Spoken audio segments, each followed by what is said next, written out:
this ownership does just that. Now, when they said they wanted to make it a better, improved fan experience, look at what's going on over there. They're not only going to rearrange all the seats, they are widening the concourses, they are fixing the restrooms.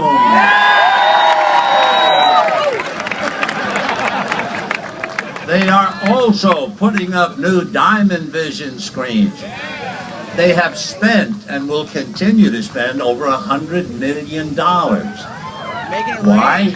To try and increase the pleasure and the fun of the fan experience. So they're not saying they're going to do it. They don't have a Mao Zedong 5-year plan. Now is the word. And so I really feel in my heart that they not only want to win, they want to win now, and they will do everything in their power to win now. So if they come out of spring training and they're not quite satisfied, they are not going to sit on their hands. They are going to try very hard to make what you deserve to have here a winner. And you can bet they're going to do that to the best of their ability. Now, I thought if I don't sing a medley of my hits, I would ask for a couple of questions. Yes, sir. Let me get... Thank you very much for one more year. Oh, bless your heart.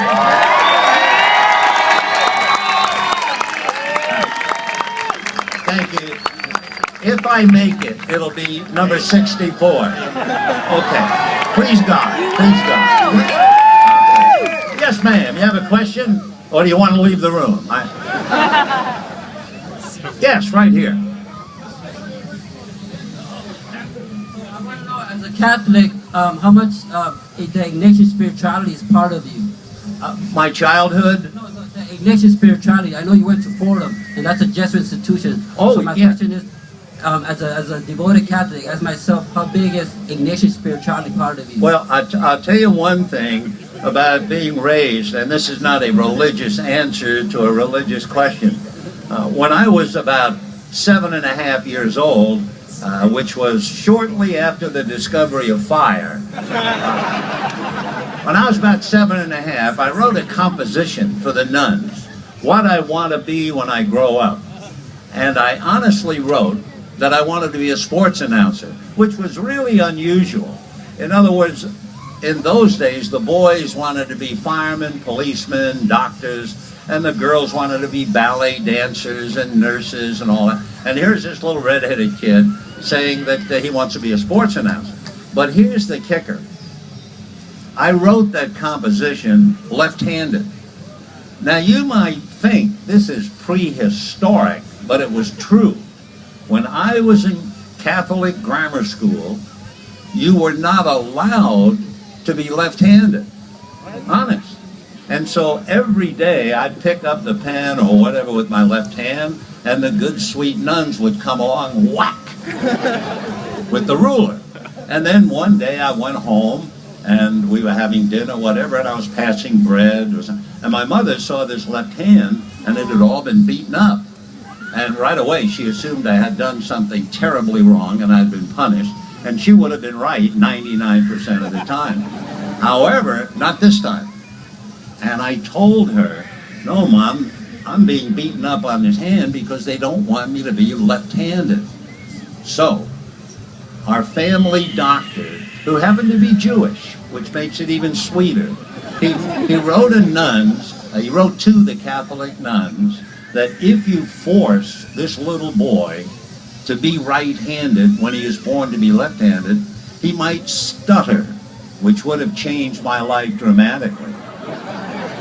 And then his last line of the nuns was, and besides, dear sisters, why would you want to change God's work? Aha! Grand slam home run.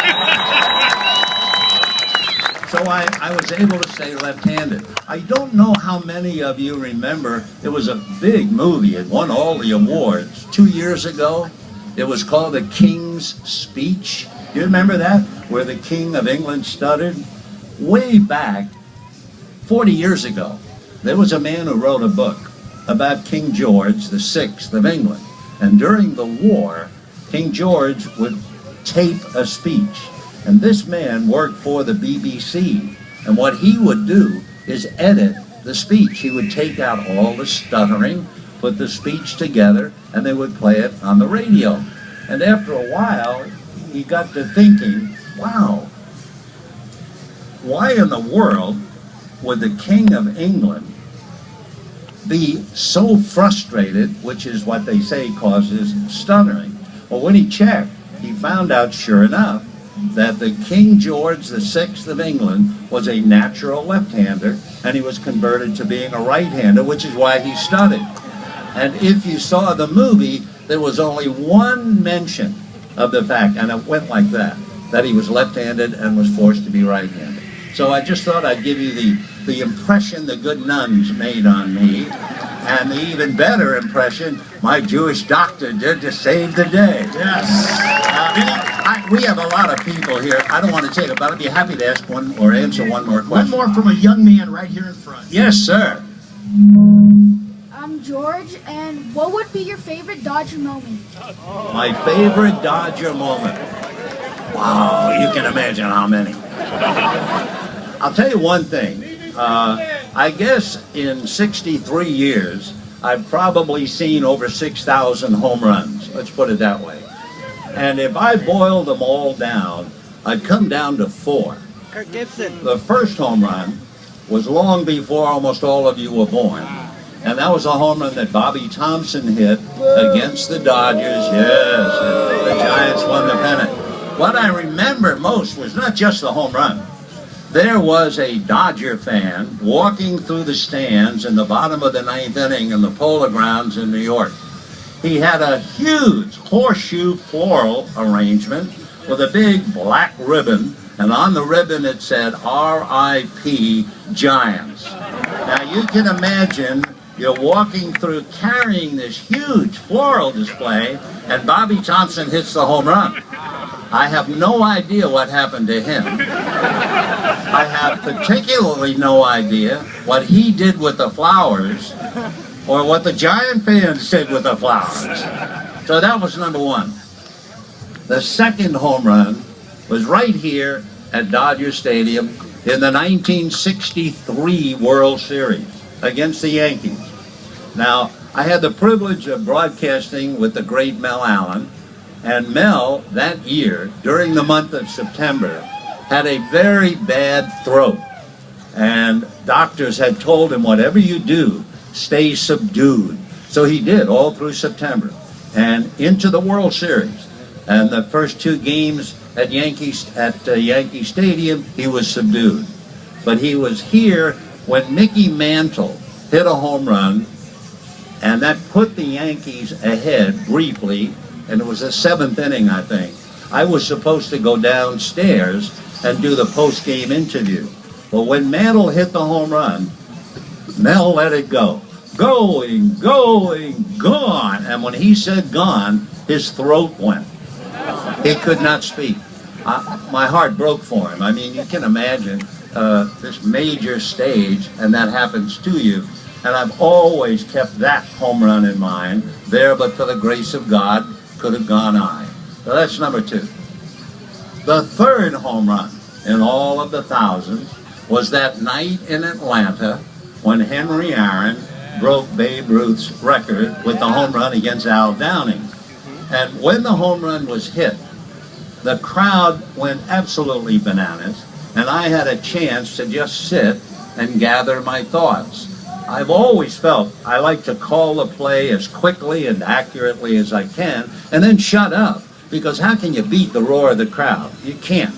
And I sat there, and when the crowd finally quieted down, I realized what that home run did for me.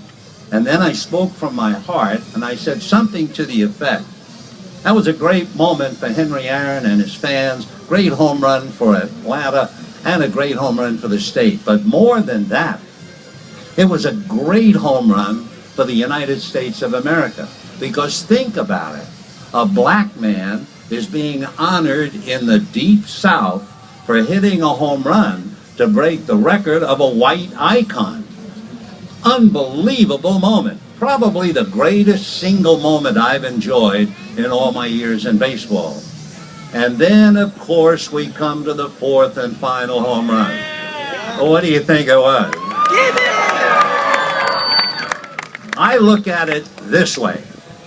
It's, of all my years, it was my greatest single contribution to the Dodgers. Tell you why. We're in commercial, ready to go to the bottom of the ninth inning. I said to the producer, do me a favor, and you rarely do this, but I said, do me a favor. When we come out of commercial, follow me. Whatever I say, show it on camera. So we came out of commercial, and there was the Zeppelin up there looking down, etc. And I said, if you happen to be here with us tonight, the first thing you would do now is take your field glasses and look in the Dodger dugout. Wham! There's the dugout. And then, as they call it, then the slow pan of the dugout. And then I finally said, well, there it is. It's obvious. Kirk Gibson will not play tonight. Little did I know that Gibby was in the clubhouse, sitting on a rubbing table in the trainer's room. He had ice bags on each leg, and he was looking at the monitor, and he was listening to me. And when I said, obviously, he will not play tonight, Gibby suddenly became emotional and hollowed, fertilizer! Or a reasonable facsimile. So he told the kid in the clubhouse, run down and tell Tommy I'll be there in a minute.